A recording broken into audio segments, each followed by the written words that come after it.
మీకు గుర్తుందా, క్షేమంగా వెళ్ళి లాభంగా రండి అనే సినిమాలో బ్రహ్మానందం కోవైసర్లను ఎలా ఇబ్బంది పెట్టాడో.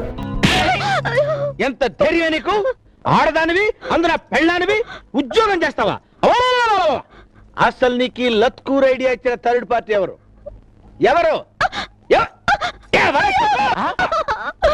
నిజానికి అలాంటి మహిళలు ఎంతోమంది తమ భర్తల చేతుల్లో ఇబ్బందులు పడతా ఉంటే, గృహహింసను ఎదుర్కొంటూ ఉంటే ఒక చట్టం తీసుకురమ్మని చెప్పి 1999లో కలెక్టివ్ లాయర్స్ అసోసియేషన్ వారు సుప్రీంకోర్టులో ప్రజా ప్రయోజనాల వ్యాజ్యాన్ని దాఖలు చేశారు.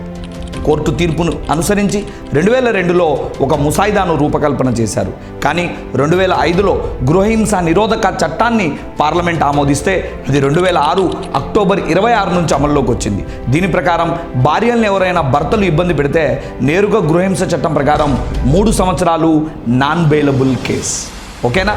ఈ విధంగా సమాచారం మీకు నచ్చినట్లయితే కనుక S&S పబ్లికేషన్ను సబ్స్క్రైబ్ చేసుకోండి, కామెంట్ చేయండి, షేర్ చేయండి. Thank you.